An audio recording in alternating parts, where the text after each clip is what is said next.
खान की। और लेजियम, वो बच्चे किधर हैं, शायद खाना खा रहे होंगे, पूरे रास्ते भर वो लेजियम करते आए हैं, थके नहीं। ये होता है जोश, शाबाश वो बच्चे, बहुत बेहतरीन। जो ये टीम है अनिल डोंगर दिवे की, और मेरे को पता है यार शायद 8 मार्क के जेसीओ है, टाइडन साहब, और जो भी टीम है, अब मैं नाम सबके नहीं ले सकता हूं। आप सबको मुबारकबाद, शाबाशी, आपने इतना अच्छा काम किया। इतना बड़ा ये आयोजन करना, वो भी रिटायर्ड लोगों को आसान नहीं है।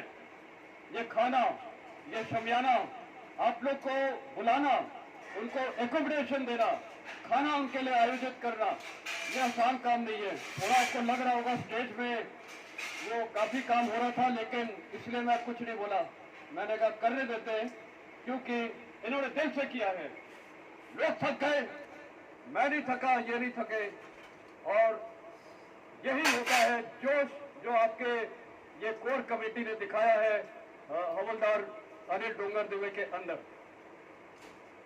मैं और कुछ भी बताना चाहूंगा। मेरा जन्म फौज में यही हुआ है, national defence academy Khadakwasla Poona में 1978 में। मैं एक 18 साल का लड़का एनडीए में था, और एनडीए एक ऐसी जगह है, लोग गए होंगे एनडीए, खासकर ये छोटे बच्चे गए होंगे, दूर दुनिया से, हर पहाड़ी से सराउंडेड किले हैं वहां, ऊंचे ऊंचे सिंगड़ जैसे किले हैं, और उस वातावरण में हमारी ट्रेनिंग हुई। मेरे को समय नहीं पता था मैं इन्फेंट्री में जाऊंगा या कौन सी रेजिमेंट में जाऊंगा, लेकिन पता नहीं यहाँ की मिट्टी या कुछ चीज थी जिससे मेरे को प्रेरणा दी कि जब मैं ऑप्ट करूंगा इंडियन मिलिट्री एकेडमी में। आपको पता होना चाहिए मैंने महार रेजिमेंट फर्स्ट चॉइस दी थी, और मेरे को फर्स्ट बार मिली। ये मिट्टी ने मेरे को इतनी प्रेरणा दी। शिवाजी महाराज यहां लड़े, ये वादियों में, और आपको पता होगा उनकी सेना, ये जो आज इंडियन नेवी में हमारे प्राइम मिनिस्टर मोदी जी ने इंसिग्निया चेंज किया ब्रिटिश क्राउन का, ये शिवाजी महाराज की जो नेवी थी उसका साइन लिया है। और आपको हैरानी होगी कि जो उनके कमांडर थे, जो चीफ एडमिरल थे, वो दूसरे धर्म के थे। जो उनके सबसे क्लोज कॉन्फिडेंट थे, जो सेक्रेटरी थे, उनका नाम था हैदर। जो उनकी कैवलरी और आर्टी के थे, उसका नाम था इब्राहिम खान। और जो ये इनकी नेवी का जो फ्लीट थी, उसका जो चीफ एडमिरल था, उसका नाम था मिस्री। कौन सा धर्म, अलग अलग धर्म, वही तो महार रेजिमेंट है। आज महार रेजिमेंट पे भी पूरा हिंदुस्तान दिखता है। इसको जनरल कृष्ण राव बोलते थे, ये मिनी इंडिया है। क्यों? क्योंकि कश्मीर से, कन्याकुमारी से, राजस्थान से, नॉर्थ ईस्ट हर जवान मिल जाएंगे, हर धर्म के मिल जाएंगे, हर कास्ट के मिल जाएंगे, हर जाति के मिल जाएंगे। और हमारा एक ही धर्म है फौज का, सिर्फ एक ही है, हमारा धर्म है देश, और वही आप सबने रखना है। देश देश देश, वही हमारा धर्म है। और ये जितने महायोद्धा हैं, शिवाजी हैं, और मैं फौजी ही नहीं बोलूंगा, बाबा भीमराव अंबेडकर साहब, भारत का संविधान कॉन्स्टिट्यूशन लिखा है, महात्मा गांधी, ये जो आज हमें फ्रीडम मिला है, ये इन लोगों की वजह से मिला है। आज जो हम जी रहे हैं, जो हिंदुस्तान को आजादी मिली है, वो इन वीर योद्धाएं, जरूरी नहीं है फौजी, वो कोई भी हो सकता है। और इन्होंने इतनी मेहनत का काम किया, आज हम और आप यहाँ बैठे हैं। मैं जब फर्स्ट बार में कमीशन हुआ, फर्स्ट बार में मेरा सबसे पहला मिलिट्री ऑपरेशन, लोग भूल गए होंगे, जुलू कंपनी के साथ हम, मेरा सबसे पहला मिलिट्री ऑपरेशन, लोग भूल गए होंगे, जुलू कंपनी के साथ हम बर्मा में गए थे, म्यांमार में।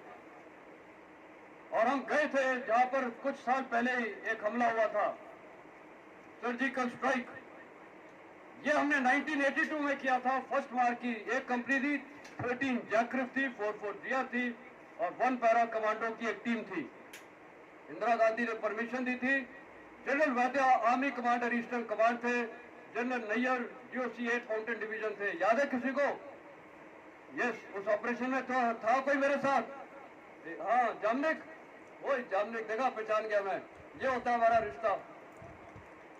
ये जामनिक नागालैंड में मेरे साथ था 1982 में। आज कौन सा साल है? 2022। और देखा याददाश्त ये होता है। ये सिर्फ फौज में है, सिर्फ फौज में। कोई भी संस्था ऐसी नहीं है दुनिया में जो एक इतना भाईचारा होता है। आज मैंने और आप सबने और फैमिली से देखा क्या भाईचारा होता है।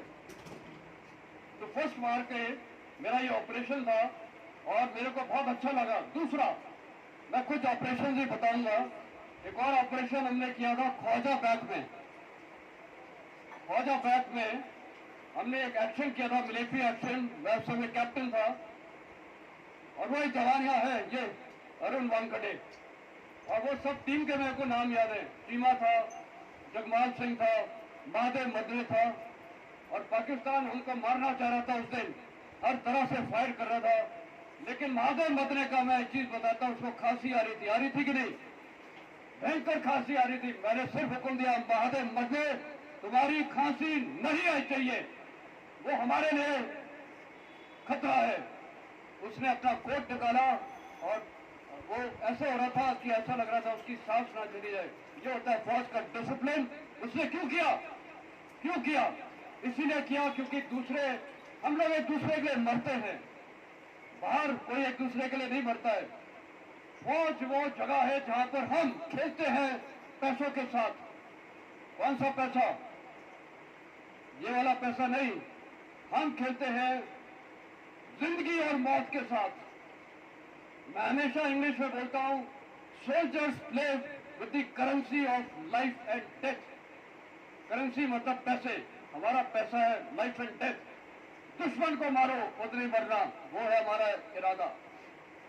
बाकी किसी भी विभाग में सिर्फ दो चीज काम करती है, पैसा और पावर। फौज में क्या काम करता है? लीडरशिप और दुश्मन को बर्बाद करना। और इसीलिए हर लीडर का काम होता है, हर फौजी लीडर का, चाहे सेक्शन कमांडर हो, अपने जवानों की जिंदगी को कायम रखना, बचाना और दुश्मन को बर्बाद करना। यही मेरा हमेशा रहा है। सबसे कीमती चीज क्या चीज है? जवान की जिंदगी। सब कुछ वापस आ सकता है लेकिन जिंदगी वापस नहीं आ सकती है।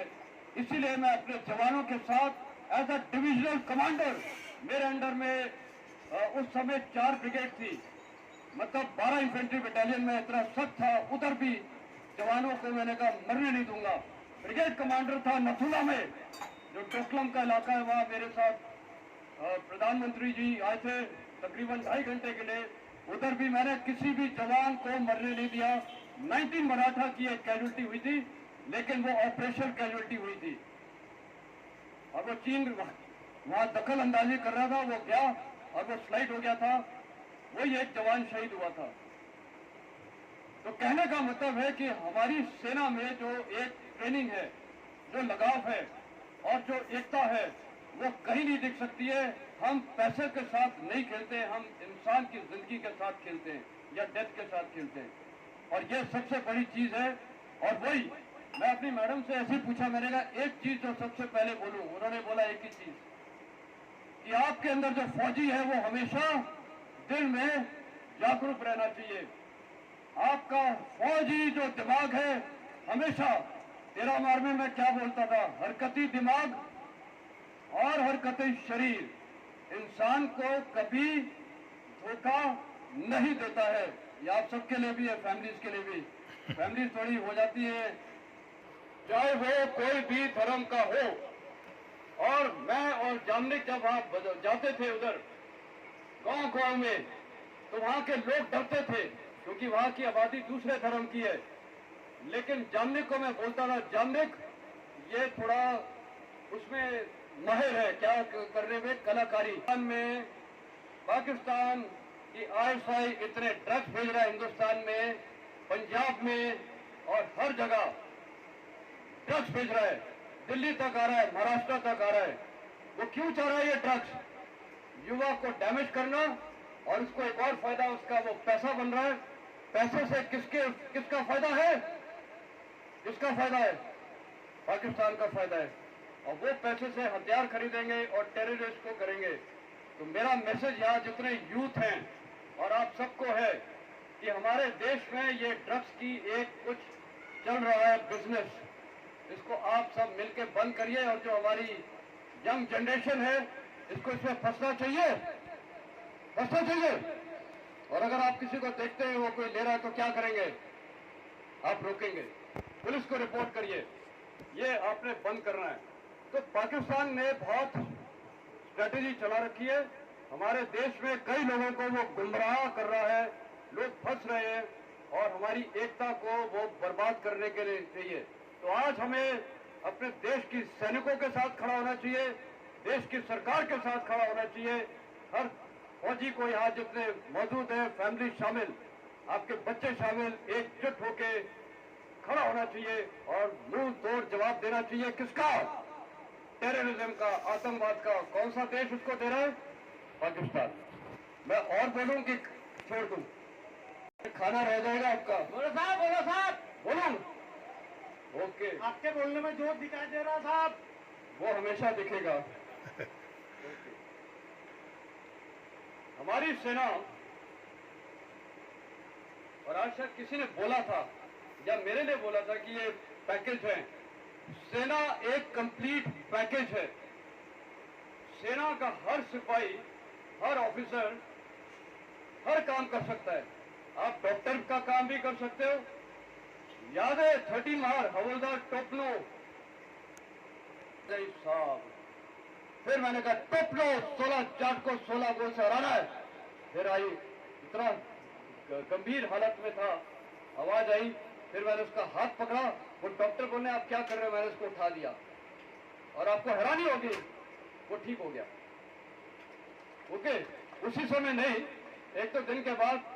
और वो डॉक्टर ने बोला साहब आपको पहले आना चाहिए था। मैं ये बोलना चाहता हूं कि फौज में हमारे को सब तरह की ट्रेनिंग है। ये थी आवाज की ट्रेनिंग, लेकिन आज हर जवान फर्स्ट एड दे सकता है, फर्स्ट एड दे सकता है। मेरे को याद है यंग की कंपनी के आज कई जवान दिखे, रागनी पोस्ट। अपना एक जवान, मैं उस समय कैप्टन था, वो बेचारा ऊपर कोई पोस्ट पे गया था, वहां एकनाथ माने था जेसीओ, और पता नहीं उससे दारू आई और क्या हुआ, वो लिंगा उसका नाम, वो मर गया। लेकिन सिर्फ एक कैप्टन, 15 जवान, नहीं पता ये जिंदा है या मरा है। हमारे ट्रेन जवान बैटलफील्ड नर्सिंग असिस्टेंट ने फिर मेरे को बोला साहब ही इज नो मोर, मर चुका है। अब आप सोचो, बर्फ के इलाके में तकरीबन 13,000 की फीट थी और वहां से वो बॉडी हमारे पास 13 दिन रही। जवानों ने खाना बंद कर दिया, सब कुछ बंद कर दिया और डर गए। लेकिन वो नहीं डरे। बाद में जब साथ में हम खड़े हुए और एक बॉडी को हमने रखना पड़ा था। ये फौज की ही जिंदगी है, इसके अगर मैं बोलते रहूंगा तो एक किताब लिख दूं। वो एकता, वो अनुशासन, एक बॉडी को साथ रखना और तो भी सारे कार्य करना, वही एक फौजी कर सकता है, नहीं तो और कुछ। एक और चीज मैं आपको बताना चाहूंगा, रिटायरमेंट के बाद मैं एक प्राइवेट कंपनी में प्रेसिडेंट, एचआर, एडमिन वगैरह कर रहा था। उधर के लोग मेरे को यही बोलते थे साहब आपके पास इतनी कहानी होती हैं। हम तो सर रायगढ़ में पैदा हुए, रायगढ़ में इसी कंपनी में काम करेंगे, यहीं से रिटायर होंगे। फौज में क्या है, आप ग्लेशियर देखते हो, नागालैंड देखते हो, रेगिस्तान देखते हो, हर गांव देखते हो इस देश का। मेरे ख्याल हमारे जैसे तो कोई व्यक्ति है ही नहीं। आज मैंने भारत का सबसे जो टॉप जगह है इंदिरा कॉल, वहां तक गया हुआ हूं, काराकोरम पास तक गया हुआ हूं, बाहर 29 देश में गया हुआ हूं। इतना एक्सपोजर होता है फौज में, बाकी किसी डिपार्टमेंट में, किसी भी डिपार्टमेंट में ये एक्सपोजर नहीं होता है। ये आप लिख के ले लो मेरे से। वो सिर्फ अपने डेस्क पे बैठे रहते हैं। फौजी डेस्क पे बैठता है, जामनिक फौजी कहाँ होता है? ग्राउंड में होता है, फौजी का होता है ग्राउंड में। तो यही फर्क होता है। हम लोग फाइल का डिसीजन फाइलों में नहीं देते हैं, हम लोग क्योंकि जिंदगी के साथ खेलते हैं तो ग्राउंड पे डिसीजन देते हैं। तो ये है हमारी फौज, ये है हमारी ट्रेनिंग और ये हमारी सिखलाई। तो यहाँ जितने यूथ हैं, आज आपको लोग बहुत गुमराह करते होंगे। आज एक बहुत बड़ा बीमारी फैली हुई है। कौन सी बीमारी है बताइए ये बच्चे, 1 मिनट में बताइए। मोबाइल, व्हाट्सएप की बीमारी, मोबाइल की बीमारी, कंप्यूटर की बीमारी। ये अच्छी चीज है, इसमें नॉलेज हासिल करो। आजकल क्या होता है, हम लोग व्हाट्सएप ग्रुप ज्वाइन कर लेते हैं। मैं आपको बता रहा हूँ, मैं भी हूँ कई कुछ में, मैं सिर्फ उसको पढ़ता नहीं हूँ, उसको सिर्फ ऐसे करके शट करके और फिर डिलीट कर देता हूँ। ये बीमारी है, अगर आप उसमें फंस गए। मेरे को कई लोगों ने बोला साहब आप ट्विटर अकाउंट खोलिए, आप मीडिया में आते हैं, लोग आपको फॉलो करेंगे। मैंने खोल तो दिया, मैं नहीं जाता उस मीडिया अकाउंट में, वो ट्विटर अकाउंट में। तो मैंने क्या फायदा है सर, आपको लोग फॉलो करेंगे, क्या फायदा फॉलो करके। आज 10 लाख लोग भी आपको फॉलो कर लें तो क्या, कोई आप बड़े धर्मात्मा बन जाएंगे? कुछ नहीं। ये बच्चे लोग इसके चक्रों में मत पड़ो, इस्तेमाल करो उसका नॉलेज हासिल करने के लिए। नॉलेज उसमें बहुत है। आपको इंग्लिश का कोई शब्द मराठी से करना, टाइप करो भोजन जोला तो इंग्लिश में आ जाएगा व्हाट डज इट मीन। छोपला, अब सब लोग छोपला हो गए, झोपला। अब मैं अगर झोपला बोलूंगा आपको समझ में आएगा, लेकिन कहीं और बोलूंगा उसको नहीं आएगा। तो वो झोपला टाइप करेगा, आ जाएगा स्लीप। झोपला स्लीप ही होता है ना। ओके, पता मेरे को। ओके, तो व्हाट्सएप के चक्रों में मत पड़िए। और ये एक हेट मैसेजेस चल रहे हैं, धर्म कास्ट हेट मैसेजेस ना भेजो, ना पढ़ो। और कोई अगर भेजता है, फौजी भी पढ़ गए, कुछ अफसर भी कर रहे हैं, आप लोग तो नहीं करते हैं। हम लोग धर्म निरपेक्ष, जाति निरपेक्ष। हमारा धर्म क्या है? देशभक्ति। तो रोको, नहीं तो ये देश को कौन तबाह करने के लिए बैठा हुआ है? पाकिस्तान। वो बिना लड़ाई कराए, बिना लड़े, क्योंकि लड़ाई करेगा तो हार जाएगा। तो ये टेढ़ा मेढ़ा तरीका है लोगों को गुमराह करने की। और आपस में फूट डालो। क्या हम दूसरा वो चाहते हैं जो पार्टीशन के टाइम हुआ मारकाट? नहीं, कोई चाहता है? कोई नहीं चाहेगा। पीस में जियो। और गाइडेंस के लिए है, गाइडेंस बहुत जरूरी है फैमिलीज को। आज एक 10 मार की बात है, बाकी समाज के लोग वो बोलते हैं मुर्गा आ गया, पेंशन लेके आ रहा है, ग्रेचुटी लेके आ रहा है। वो बोलेंगे यार इतना पैसा यहाँ जमा कर दो, और अपने फौजी हैं यहाँ बैठे, कुछ पता है मेरे को, हैं इस चक्कर में, वो उसमें फंस जाते हैं, जिसको चिट फंड या पता नहीं क्या क्या आप लोग बोलते हैं। और इसमें ना इतनी जल्दी पैसा मिलेगा, इस दुनिया में कुछ फ्री में नहीं आता है। आपको शुरू में अच्छे रिटर्न मिलेंगे और बाद में जब वो गायब होते हैं तो कुछ पता चलता है नहीं। फिर आप यही बोलोगे यार अच्छा हम भी क्यों फंस जाते हैं बाकी, अरे उस साहब ने किया, अरे उस साहब ने किया। यार वो तो बिल्कुल जांच पड़ताल करता है, फौजी कोई जांच पड़ताल नहीं करता है। हम लोग बहुत सिंपल है, साधारण है। हम लोग किसी की भी बातचीत में आसानी से आ जाते हैं, हम लोग मूर्ख बनते हैं। तो ये जो संस्था बनाई है ये ऐसे लोगों के लिए जो मूर्ख ना बने। गाइड करो, बच्चों को गाइड करो। और आज मैं अपनी सर्विसेज देता हूँ। जब भी किसी कॉलेज में या यूनिवर्सिटी में आपको महाराष्ट्र में बुलाना है, बुलाइए। मैं लोगों को, बच्चों को मोटिवेट करूंगा, फौज के लिए ही नहीं। आप देश की सेवा हर तरीके से कर सकते हैं, फौज ही नहीं है। आप आईएएस ज्वाइन कर सकते हैं, खोबरागढ़े जी बैठे। आप इंडियन फॉरेन सर्विस ज्वाइन कर सकते हैं, आप टीचर बन सकते हैं। और आपको एक और चीज बताऊंगा जो आपको सुन के हैरानी होगी। मैं जूनियर कमांड कोर्स में जहाँ यंग ऑफिसर्स आते हैं उनका सर्वे लिया था 2018 में, मैं सर्विंग था तब। मैंने कहा कौन से प्रोफेशन या कौन सी नौकरी है जो आपको लगता है देश में उनकी इज्जत है? सबसे पहले कौन से नंबर पे होगा? सोचो। कौन? फौज, बिल्कुल सही, हैंड्स डाउन, फौज सबसे आगे। दूसरा आईएएस और इंडियन फॉरेन सर्विस, तीसरा टीचर्स, और चौथा आपको हैरानी होगी सुन के पॉलिटिशियंस। तो पॉलिटिशियंस को भी लोग मानते हैं, पॉलिटिशियन एक अच्छी चीज है, लेकिन सही पॉलिटिशियन बने, फौजी भी पॉलिटिशियन बनना चाहिए, क्यों नहीं। मेरे को कई बार वहाँ स्कूल में बच्चे पूछते थे रायगढ़ में, सर जनरल फौज में क्यों नहीं आ सकते हैं। मैंने कहा आ सकते हैं, हम इसलिए नहीं आते क्योंकि गंदगी ज्यादा है। तो आप में से कुछ लोग अगर वो रखते हैं तो अच्छी नेतागिरी करो, ये दूसरी वाली नहीं। तो वो भी रिस्पेक्टेड प्रोफेशन है। और कॉर्पोरेट सेक्टर जिसमें बच्चे जाना चाहते हैं, वो तकरीबन 7वें नंबर पे था, 7वें नंबर पे। और पुलिस, हैरानी की बात है, काफी नीचे। तो मैंने आपको बता दिया, सेना, IAS, Indian foreign service, teachers और उसके बाद पॉलिटिशियंस। तो इस यूथ में अंदर से पॉलिटिशियंस भी बनने चाहिए, क्यों नहीं बन सकते। हर आदमी पॉलिटिक्स से डरता है, पॉलिटिक्स से डरना नहीं है। पॉलिटिक्स को कौन सुधारेगा, हम में से ही लोग हैं, हम में से ही कोई लोग हैं। और जब मैं ये कई बार टीवी चैनल्स में आता हूं तो मेरे को पहले पूछते थे, सर आप गवर्नमेंट के साथ हैं या गवर्नमेंट के खिलाफ हैं। मैं बोलता हूं किसी के साथ नहीं हूं, सच के साथ हूं, और मेरा जो इरादा होता है वो मैं बोलता हूं। ठीक है, तो आप में ये काबिलियत है, आप सोच सकते हैं, बहुत प्रोफेशन है। ये बच्चों को, ये देखो इस देश का फ्यूचर किसके हाथ में है, आपने नींव रख दी। इस देश का फ्यूचर है जो बच्चे आज नाच गान कर रहे थे, इधर इन्होंने किया, ये जो बैठे हैं किसी ने अनाउंस किया। इस देश का भविष्य हमारी यूथ में है, और मैं जहां जाता हूं मैं पूरा टारगेट यूथ को करता हूं।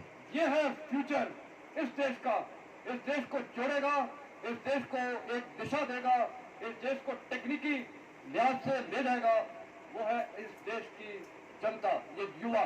और हमारा काम क्या है, उनको प्यार से गाइड करना, डांट के नहीं। मम्मी बोलेगी नहीं व्हाट्सएप नहीं करोगी, वो और जाएगा बच्चा, वो और जाएगा। और इसका एक छोटा सा चीज बोलता हूँ बच्चों के लिए, हमारे पास एक बहुत बड़ी आजादी है। किस चीज की आजादी है, कोई बोल सकता है, कोई भी जल्दी। मैं बोलते रहूं या चलूं, अब ठंडे हो गए लोग, बोलूं कि चलूं, हाथ ऊपर। अब ये जबरदस्ती गा रहा है, चलो ठीक है, ओके। मैं ये बात बताना चाहूंगा जो बच्चों के लिए है। हमारा भगवान ने सबसे बड़ी चीज दी है, वो है हमारी चॉइस। चॉइस को हिंदी में क्या बोलते हैं, पसंद। मराठी में क्या सांगे, आवड, आवड, समझला। ओके गुड, तो तुम चीज समझला, यही हमारी सबसे बड़ी चीज है। किसने दिया ये, भगवान ने। हमारी जो चॉइस है इसको कोई नहीं रोक सकता है, ना फादर, ना मदर, ना कोई ताकत। ये सिर्फ आपकी सोच है, आपकी चॉइस है। आप उस पर कैसे आप फिट आते हैं वो मैं आपको बताता हूं। वो फिट ये आते हैं कि दिमाग काम करता है किससे, सोचने से। और हम अमूमन तौर पे क्या सोचते हैं, डर। आज मैं एक बच्चे को बोलूं तुम आईएएस करेगा, वो पहले बताऊं क्या बोलेगा, नहीं मेरे को तो इंग्लिश नहीं आती है, पैसे नहीं है, मेरे बस का नहीं है, यही जवाब मेरे को मिलेगा। ये डर किसने पैदा किया है, आपकी सोच ने, और किसी ने नहीं। तो कहावत है, as a man thinketh so is he. जिस प्रकार आप सोचोगे वैसा ही आप कार्रवाई करोगे। जिस प्रकार का खाना खाओगे वैसे ही आप रहेंगे। आप जंक फूड खाएंगे, जंक फूड खाते हैं आप लोग बच्चे, पिज्जा पूजा अंग्रेजी खाना, पता नहीं क्या क्या स्टाइल के लिए कैलोरीज हैं, आपको हानि पहुंचा रहे हैं। तो दो चीज है, दिमाग और फूड। दिमाग क्या काम करता है, सोच। अपनी सोच से, अब मैं आपको बताता हूं, मान लो 3 लड़के हैं या 4 लड़के हैं, लड़कियां भी, आजकल तो लड़कियां भी बड़ी मॉडर्न हो गई हैं। और 2-3 लड़के शराब पी रहे या सिगरेट पी रहे हैं, वो बोले आ जा यार, कुछ नहीं, तेरे पापा को नहीं पता चलेगा, मम्मी को नहीं। अगला बोलता है यार लूं, नहीं लूं, तो उसका दिमाग बोलता है नहीं नहीं, पकड़ा जाऊंगा तो अच्छा नहीं है। फिर क्या करता है वो, फिर दूसरे दिन आता है, तीसरे दिन आता है, वही वातावरण, वही लोग, वही दारू, वही शराब, वही सिगरेट। अब क्या होगा उसको, अब क्या होगा, आकर्षित हो जाएगा। तो दिमाग ने क्या किया, एक हुक्म दिया, कर ले बेटा, देखी जाएगी। तो डिसीजन, उसको क्या बोलते हैं, डिसीजन। वो फैसला किसने लिया, मम्मी ने, पापा ने, किसने, आपने फैसला ले लिया। और अब आपको एक फीलिंग आएगी बड़ी अच्छी, यार टेस्ट करके देखें, पिक्चरों में भी दिखाते हैं क्या स्टाइल में वो पीते पाते हैं। तो आपको फीलिंग आई, आपने फैसला लिया, अब आपने एक्शन कर दिया, एक्शन हो गया। एक्शन क्या हुआ, पिया, लगा चस्का। फिर वो दोस्त बार बार बोलेंगे यार पी, देख कितना मजा है, फंस गए। अब रिपीटेड एक्शन को क्या बोलते हैं, जब रिपीटेड एक्शन होता है, किसी भी चीज को आप रिपीटेडली कर लो, उसको क्या बोलते हैं, आदत, हैबिट। वेरी गुड यार, बड़े पढ़े लिखे लोग हो आप लोग, शाबाश। आदत, हैबिट बन जाती है, और वो हैबिट बन जाती है आपकी फिर कैरेक्टर। यार ये तो दारूबाजी है, कैरेक्टर बन जाता है। और वो कैरेक्टर आपकी क्या बन जाती है, डेस्टिनी। डेस्टिनी को मराठी में क्या सांगत ली, डेस्टिनी, और हिंदी में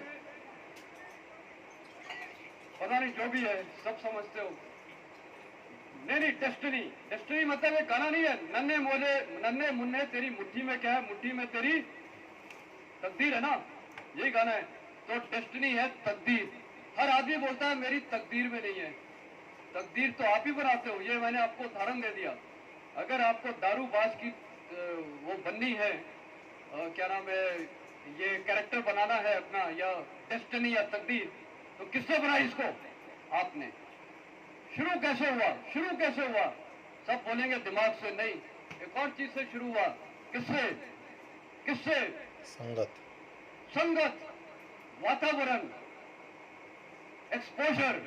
तो गंदी चीजों का एक्सपोजर मत रखो तो दिमाग वहां नहीं जाएगा। तो व्हाट्सएप में गंदी चीजें दिखने को मिलती है, उसको मत देखो। रोज देखोगे, एक दिन मन आपका फुसलेगा और फिर ये हो जाएगा। ये अच्छी चीज बताइए कि नहीं, ये आपको कोई एमबीए कोई नहीं बता पाएगा जो जनरल वेस्टर्न ने आपको बताया है। इसको अगर आप मालूम हमेशा रोज देखिए, लेक्चर सुनने में बड़ा मजा आता है, मजा आता है कि नहीं, प्रॉब्लम होती है उसको अमल करने में। तो अगर ये कई लोग मैं देख रहा हूँ रिकॉर्डिंग कर रहे थे, इसको रोज सुनो, और ये अपने साथ सिर्फ इतना अगर आज एक्सपेरिमेंट करो, ये लेडीज के लिए भी है, हर आदमी के लिए। आप अगर बोलोगे मैं बुड्ढा हो गया तो बुड्ढा ही होने लगोगे, फिर बुड्ढों की संगति में जाओगे। मैं नहीं जाता बुड्ढों की संगति में, ठीक है। मैं यंग लोगों के, इसलिए मैंने बोला मैं यंगस्टर्स के साथ मोटिवेट करने के लिए तैयार हूं। उनके साथ एक एक्सचेंज ऑफ आइडियाज होते हैं। तो सब कुछ तकदीर किसके हाथों में है, अपने हाथों में है। तभी तो गाना किसने बनाया, नन्हे मुन्ने तेरी मुट्ठी में क्या है, मुट्ठी में तकदीर है, यही गाना है, यही है ना। तो ये गाने से याद कर लेना, मेरे को तो भूल जाओगे आप। ओके, जोश कैसा है, अब ढीला दिख रहा है, ये जोश नहीं है। अगर जोश है तो ये शमियाना उड़ जाना चाहिए। फैमिली जोश है, ओके। अभी मैं खत्म करता हूं, मेरे ख्याल अब खत्म करना चाहिए, क्योंकि सबसे पहला वार्निंग मेरे को कौन देगी, मेरी बहन साहब बोलेंगे आप लोगों को बोर कर रहे थे, बोर किया तो बोर नहीं किया ओके गुड, मेरे शेर हो आप लोग, मेरे शेर हो। मैं कई बार बोलता था मेरे को 100 या 10 शेर मंजूर है, ना कि बाकी। आप लोग शेर हो, ऐसे शेर लगे रहो, शाबाश मेरे शेर हो। आपने बहुत अच्छा काम किया है, मेरे को फख्र है, मेरे को घमंड है कि ये एक ऑफिसर जो 1978 में खड़क वासना में था, जिसको उस समय पता नहीं था कौन सी रेजिमेंट में जाएगा। मेरा शुरुआत महार रेजिमेंट से शुरू हुआ, और आज भी मेरे अंदर में महार खून है, महार खून रहेगा। जब आज ये उत्तम शरणम गच्छामी गा रहे थे, सब हमें याद है, ये सब याद है हमें, ऑटोमेटिक निकलता है। ये हमारा महार खून है और महार मिनी इंडिया है और महार हमेशा हमेशा आगे रहेगा, हमेशा आगे रहेगा। आप इसी समाज से आए, इसी समाज में वापस आ गए, लेकिन समाज को आपको आगे देखना चाहिए, आपसे समाज को प्रेरणा मिलनी होनी चाहिए। आज मेरे को किधर आपको कहा वो बता वो अरुण नाम का उसका जो होंगे उसका आचरण अच्छा करो, वो उसका देखो हेयर कट टर्न आउट भागेंगे नहीं है तो आपको बोलेंगे तो फौजी ऐसे ही होता है। इसलिए मेरे साहब ने बड़ा अच्छा चीज़ मेरे को बोला, बोलो कि आपके अंदर फैमिलीज रखेंगी। और आखिरी चलो फैमिलीज बोलते होंगे, कई बार मेरी मैडम भी बोलती हैं यार रिटायर्ड लोगों का कुछ करने को नहीं है, घर में बैठे रहते हैं। आप लोग बोलते होंगे अरे इतना पैसे ये कुछ नहीं करता। पहली बात, आपका सिर्फ एक काम है रिटायर्ड लोगों का, आपके जो बच्चे हैं ना, आज मेरे दोनों बेटे सेना में स्पेशल फोर्सेस में पैरा कमांडो में, मैं पूरा श्रेय अपनी वाइफ को देता हूँ, क्योंकि मैं तो आपके साथ काम कर रहा था, कहाँ टाइम था बच्चों के लिए। तो इसी प्रकार जो आपके बच्चे अफसर बन रहे हैं या बड़े बड़े पोस्टों पे जा रहे हैं, वो सिर्फ जाता है श्रेय आपकी फैमिलीज को। ताली बजाओ फैमिलीज के लिए, उन लोग की वजह से वो लोग ने इतना त्याग किया है। तो फैमिलीज को आप रिस्पेक्ट दिए, आदर दिए, और फैमिलीज आपको भी समझना चाहिए आपके हस्बैंड ने ग्लेशियर से लेके कहाँ इलाकों में नौकरी की है, ऐसे स्ट्रेसफुल नौकरी की है, उनको ताने बाने मत दो, प्यार दो। क्या देना है उनको? प्यार देना है। और एक मेरे को माता जी भी दिखी है, आपका बेटा भी होगा, उसको भी प्यार दो। कई बार मैं भी अभी फादर हूँ ना, दोनों बेटे आर्मी में मेजर हैं, एक अब लेफ्टिनेंट कर्नल बनने वाला है, तो मैं कई बार गलती करता हूँ, मैं उसको बताता ही रहता हूँ। वो बोलता है पापा मैं भी एक फौजी हूँ, मेरे को पता है क्या करना है। तो जो माँ बाप है ज़्यादा गाइडेंस भी नोट करो, ओवर गाइडेंस भी खराब हो सकती है। तो ये फॉर्मूला बता देगा जो आज मैंने बताया, नन्हे मुन्ने वो तकदीर आपके हाथ में है, वो फॉर्मूला चल जाएगा। तो ये फैमिलीज है तो म्यूचुअल रिस्पेक्ट देना है, आपको अपनी फैमिलीज को रिस्पेक्ट देना है, फैमिलीज को आपको रिस्पेक्ट देना है, और आपको समाज में एक अच्छा परिवार बन के दिखाना है। ये होता है फौजी परिवार, लड़ाई झगड़े वाला परिवार नहीं। और कुछ रिटायर्ड लोग हैं जो चस्का रखते हैं दारू का, देखो अपने कोई आप नुकसान पहुंचा रहे हो। मैंने आज तक शराब को हाथ लगाया है नहीं, मेरे को बहुत सुनने को मिला, मैंने तो 13 मार में बिना ऑर्डर के, बिना जबरदस्ती के कईयों की शराब छुड़वा दी थी, हाँ या नहीं? मैं एज अ टिप कमांडर वहाँ पंजाब रेजिमेंट के कई जवानों ने शराब छोड़ दी थी, डंडे से नहीं, प्यार से। तो मेरा कहने का मतलब है कि एक अच्छा हंसता फूलता परिवार समाज को दिखना चाहिए। यहाँ कई सिविल से लोग होंगे यार, उनको बोलना चाहिए ये देखो फौजी परिवार है, शाम को घूमने जाओ वाइफ के साथ, घूमो। हाँ एक और चीज़ है, हम लोग ना पैसा ही जोड़ते रहते हैं कि बच्चों के बच्चे मत करो ये सब, तुम आया उसको एंजॉय करो, अपना घर लो, अपने दम पे खड़े हो, उसका घूमो, दुबई जाओ, बाहर देश में जाओ, हिंदुस्तान में जाओ, क्या छोड़ने में लगे रहते हो? मत छोड़ो ज़्यादा, उसको एंजॉय करो। आपने इतनी मेहनत की कमाई की है, एंजॉय करने जा रहे हो कि नहीं? तो करो एंजॉय, शाबाश। ओके, आखिरी में मैं अभी और कुछ नहीं बोलूँगा, मैं आप सबकी तारीफ करना चाहता हूँ जितने यहाँ लोग बैठे हैं। आप पूरे महाराष्ट्र से इतनी मेहनत से आए हैं, बहुत मेहनत से आए हैं, कहाँ से आए हैं, कई तो आज सवेरे आए हैं और वापस भी आज जाओगे।